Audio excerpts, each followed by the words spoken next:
What is up, guys? Okay, we're going to talk about nutrition today. As a personal trainer, I like to speak about food with my clients. Okay, that's one of the biggest things that determines your success or failure on your program. Okay, when we're talking about food, we want to talk about 24-hour windows. Okay, we want to talk about what we've had in the past 24 hours, what types of meals we've had, breakfast, lunch, dinner, snacks occasionally, etc. We want to talk about macros, so protein, fats, carbohydrates, and ethanol if it's included, so alcohol. Okay? To macro, realistically, if you're looking to gain muscle, not the best option. I would say either abstain or cut back on that alcohol. Okay? It'll help you out in the long run. Okay? Alright. For protein, okay? Very simple. If we're looking to cut weight, we want to use our goal weight per pound in forms of grams for our protein. So, an example, I weigh 200 pounds. Okay, I want to cut down to 180. So, my daily protein intake will be about 180 grams. That's something sufficient. Okay, about 0.8 to 1.2 grams of protein per pound. That's a good starting point. Okay, for you, most people starting with a new diet or new nutrition. Okay, your first week, don't try and do it every day. Okay, this has to become habitual. It has to be part of your lifestyle. You have to build it into your eating habits. So, I like to tell most of my clients, okay, out of the 7 days of the week, let's try days we train. So, 3 days, 4 days a week. Those 3 or 4 days a week, be consistent with your intake of food. Simple, okay? Makes it easier in the long run, okay? Let's go over carbohydrates. Okay? Carbs are our friend, especially when we're in the gym training, resistance training, any type of cardio, especially high intensity. Okay? We need to have carbs. But we need to have smart carbs or simple complex carbs. Okay? Carbs that have a low glycemic load, so less sugar. Carbs that are, if you're using them pre-gym or pre-workout, fast digesting, okay? And carbs that will help us feel satiated, especially with our protein intake. That will help as well, okay? Carbs. A good rule of thumb, okay? It's about 30 to 40% of your calorie intake for the day. So, if we have 2,100 calories for our daily intake, how many of that's going to be carbs? If we use 30% or 33%, that's 700. That's a lot of calories. 700 calories of carbs seems pretty decent. For most of us, pretty easy to hit that position, whether we're eating oatmeal, quinoa, rice, cereal, doesn't matter. Okay? Pretty simple about carbs. Try and find things with lower sugar intake, less than 12 to 15 grams per serving. That's a better position. Okay? Alright, fats. Everybody knows fats. Okay, that's one of the things that, for most people, causes them to maintain their weight or stay the weight that they, or stop or hit that plateau of weight where they're not losing weight. Okay? We want to look for smart fats, or in a position, healthier fats. Okay? An example of the healthier fat would be avocados, tree nuts, the occasional egg yolk, of course. Okay, in moderation, just not 40 eggs a day. Okay, something like that. Skim milk, low-fat cheese, low-fat dairy products, so low-fat yogurt. Those are all great fats that you can incorporate into your diet. Okay. All right. Went over our macros. Pretty simple. Okay. Fat. Realistically, maybe 20 to 30% of your daily calories would be fats. So not a lot. Maybe some on the lower end, 80 grams of fat a day to 100 to 110. That's a better position. Okay? Alright. Variables for food. Okay? If we're not a morning person, we don't eat breakfast, that's going to have to change. I feel the same way. I am not a morning person. And with the structure of, let's say, school and stuff like that, I used to eat breakfast all the time. But without that structure, it's kind of hard to have breakfast myself, especially when I wake up in the morning and have to get ready for work, this and that, this and that, this and that, everything like that, okay? Start something light. Glass of orange juice, some instant oatmeal, perfect. Very easy. Or a yogurt. Try something light and incorporate it every day, okay? Get your breakfast straight. This is the most important meal of the day to fuel the rest of your day in accordance to lunchtime, during your work hours, everything like that, okay? Alright, lunchtime, okay? Most of us is our most important meal. For me, I eat most of my calories at lunchtime. That way, so that I feel satiated throughout the day, and I usually train around that time, so have proper energy for the gym,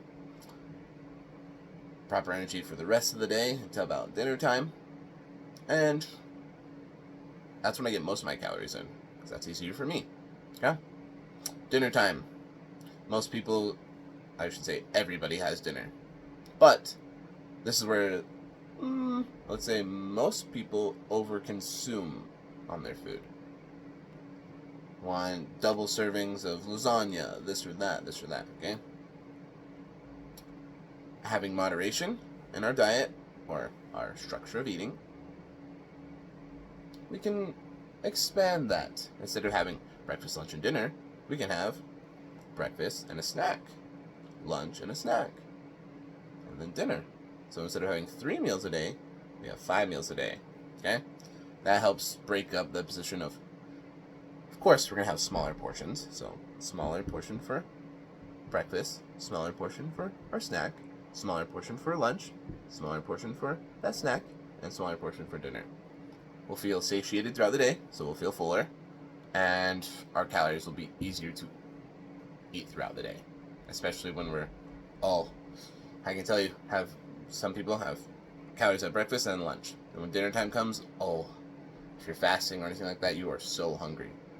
You want to binge eat or go grab some junk food, doesn't matter, okay? Try and stick to something where you feel satiated throughout the day. So instead of 3 meals a day, try 5. If that doesn't work, try 6. Just smaller calorie portioned meals, okay? Alright, let's look at the type of nutrition, okay?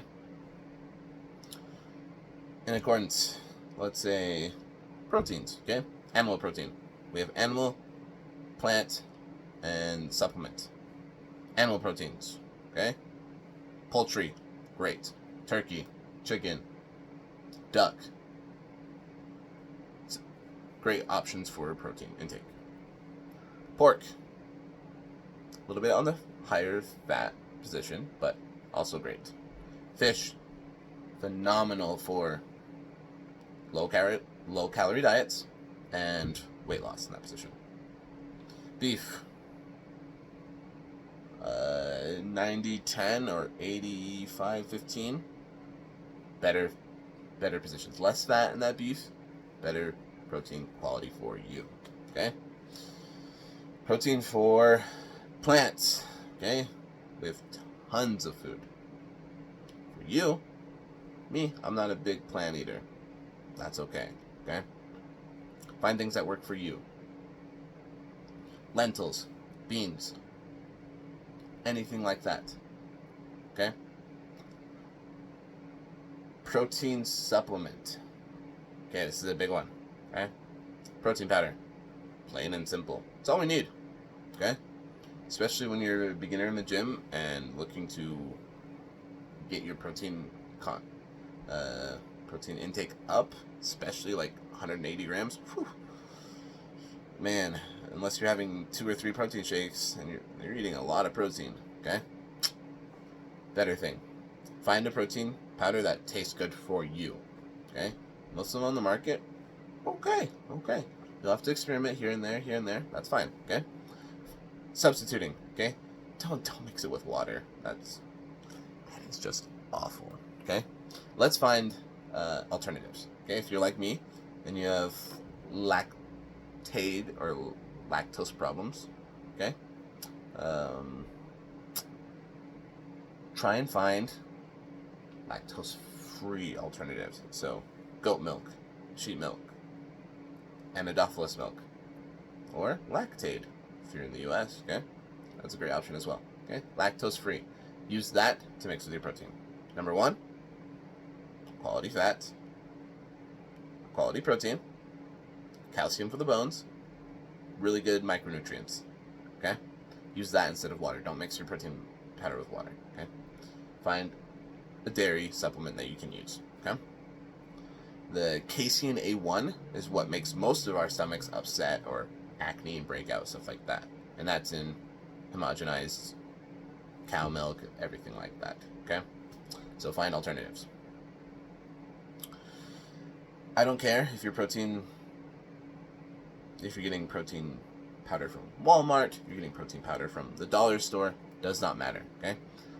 Quality protein, at least 20 grams per serving. So if it's 10 grams a serving, what are you doing? 1, 2, okay? If it's 5 grams a serving, what are you doing? 1, 2, 3, 4. Right, okay, you get the point, okay? Alright, protein supplements are great, okay? They're going to be the basis. They don't have to be the basics, but they're going to be your starting point on finding a protein supplement, okay? If your culinary skills are pretty honed, try and make protein ice cream, protein brownies, these things that are macro-friendly. That way our protein shake doesn't get too bland all the time, because trying to drink all this thick shake every day can be monotonous for sure, okay? Alright, let's see. Supplements, okay? What type of supplements do we take? As a beginner to intermediate lifter, or beginner novice lifter, 1 to 2 years, okay? I'd recommend creatine monohydrate. Okay, it's a volumizer, helps us maintain water weight, also fills our muscles with that water in that position, but great for metabolism. Keeps us hydrated for training. Increases that efficiency of your metabolism and your hydration. Very highly researched. If you ask any fitness influencer or even ask your doctor, they will tell you that creatine is a safe supplement, okay? The only side effects, going to the bathroom a lot, okay? That's self-explanatory, okay? Especially if you're drinking half a gallon to a gallon of water a day, you're going to be going to the bathroom many times, okay? All right, creatine, protein powder. What else could we take? Okay, let's look at our vitamins. Okay, let's look at our micronutrients as well. Okay, magnesium, sodium, potassium, all electrolytes. Okay, we need these for recovery. Okay, whether we have an intra workout or a post workout that has any type of, or even a sports drink. Okay, find something like that. Pedialyte with the liquid IV, fucking great. Okay, want your Propel? That's fine. Have your Propel with some magnesium or any type of electrolyte additive. Great. Okay, sports drink. Sports drinks are great. I use one almost every time I train. Body Armor, Gatorade, Pedialyte. All of these types of sports drinks are great. Okay, and they have very little calories, if any. And some of them have 0 sugar, which is even better. Okay, a little bit of carbs, keep that energy going. Okay, man, just going on the fly. Okay, let's see. Creatine, protein powder, electrolytes. What else could we possibly need? Vitamins. Okay, biotin, good for your skin, your hair, everything like that. Biotin. Fish oil. Same thing, good for cardiovascular, good for your heart, good for your skin. Let's see. Vitamin D3, that is also great. Bone and connective tissue, or glucosamine, if I'm saying that correctly. That is also great for joint health. If you have some tennis elbow or some really lacking tendons, if if you're hypermobile or stuff like that, that is also great for joint support and joint health. Alright, am I missing anything? I don't think so. Okay, let's take a hiatus from here. We'll come back. Okay, next video we'll be talking about our body composition, what it means to be lean, body fat percentage, body weight index, everything like that. Okay, it's enough of today. Okay, I'll see you around.